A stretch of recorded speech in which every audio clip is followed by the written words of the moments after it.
Okay, here we are. We're going to actually enter a depreciation expenses into the journal entry that we have in under assignment one. And we'll take the first one with the Ford truck and have it entered or show you exactly how that's entered. You'll be able to, as you go along into assignment one, figure out that you can actually enter more than one of these at a time. And also the next step, and we'll do this next month, more than likely, is that you can memorize it, especially something that's going to occur every single month or on a periodic basis that we can count on. We can actually memorize. Computers are awfully good at knowing what to do if they've done it one time before. So with that, all we have to do, we're at the main screen in QuickBooks. We're going to hit the plus key here right at the top, and over here where it says other and journal entry, click on that. Now again, dates are so important when you're entering things, especially backlog data. And that's all we've got until we get into close to October. So it defaults to usually the day that we turn your computer on. So for example, I'm in October recording this video, so typically the default would be in October.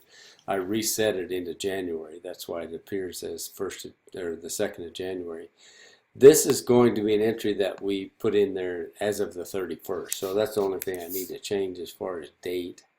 Don't have anxiety now. We're going to actually make the journal entry. A journal entry has to have offsetting entries. There has to be debits and credits involved, and they have to equalize each other or offset each other.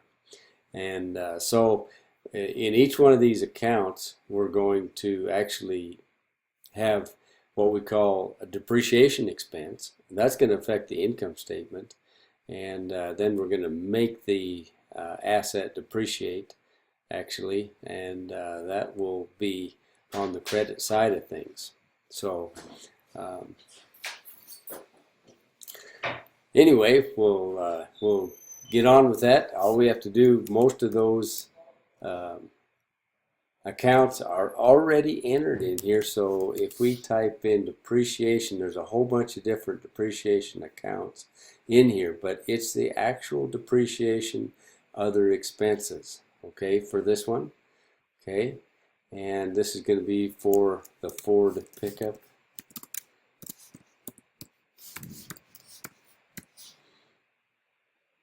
We're going to depreciate at $250. That'd be an expense that we incur in the business as of the end of January. Okay, so we have to make the offsetting transaction here. Now here I'm just going to type in depreciation or start it, and what we're looking for is the Ford pickup. It may be a little bit hard to find here. It's going to be under equipment, I would think. Ooh, there it is right there. Subaccount 2000 Ford. We could also type in something that it might recognize as Ford, and there's depreciation right there. Okay, so we're going to select that. It already fills in Ford pickup over here under description, and then that's all we have to do as far as that goes. So for that, we have a $250 debit to depreciation expense, and then we have a credit to the depreciation account for the Ford pickup. So they're automatically offset each other. So that's all there is to it. You want to save it at that point, and you'll have that particular entry done. So good luck to you. If you need anything, let me know.